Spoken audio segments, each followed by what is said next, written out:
Mheshimiwa Naibu Spika, hii barabara ni mwaka wa 4 sasa, hatuna hata mita moja ya lami. Mkandarasi alipewa mradi, akafika site, akatifua ile barabara, halafu baada ya hapo akaondoka. Mpaka ninapozungumza hivi Mheshimiwa Naibu Spika, barabara ile imesimama miaka 4 sasa. Wakati tumerudi kwenye kampeni mwaka jana, mimi ni mkuu mgombea pia na mheshimiwa mwenzangu Deo Mwanyika, tulikubaliana kwamba lazima Mungu akitujalia tukafika bungeni, lazima tusimame wamoja. Msije mkafikiri mimi na Deo hatuzungumzi, poleni sana.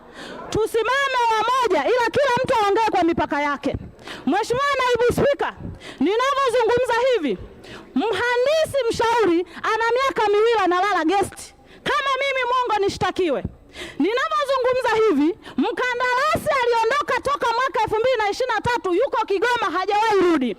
Ninavyozungumza hivi, hii barabara ilivyoshindikana kupitika mwaka jana wakati wa kifuku, ikabidi meneja wa TANROADS mkoa wa Njombe atafute mkandarasi wa ziada ampeleke site. Ndipo mkaona kuna picha na waandishi wa habari wamesema barabara ya Ludewa Njombe mkandarasi yuko site. Yule sio mkandarasi wa ile barabara. Yule alichukuliwa kwa muda kunusuru wakazi wa Njombe na wa Ludewa ambao kuna watu walijifungulia njiani. Yule mkandarasi hawezi kurudi site kwa sababu anachodai ni kikubwa kuliko kile ambacho tumemlipa.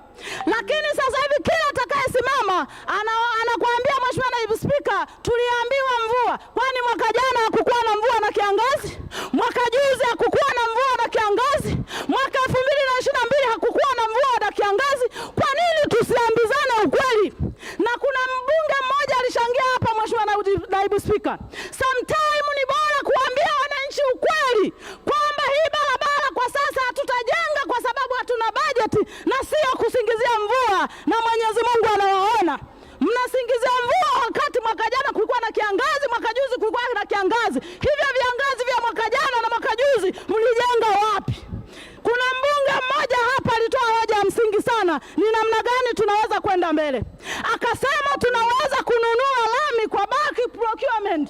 Hoja ya msingi sana. Sasa kwa sababu sisi vitu kama hivyo hatutaki kusikia, niona hakuna anayempigia makofi. Ila ukiongea mambo fulani ndio unapigiwa. Hoja ile Naibu Spika, laiti tungejua umuhimu wake sisi kama wabunge, na alitoa hesabu zake kwamba tuna uwezo wa kununua lami wa kujenga kilomita 1 ya lami kwa shilingi milioni 900.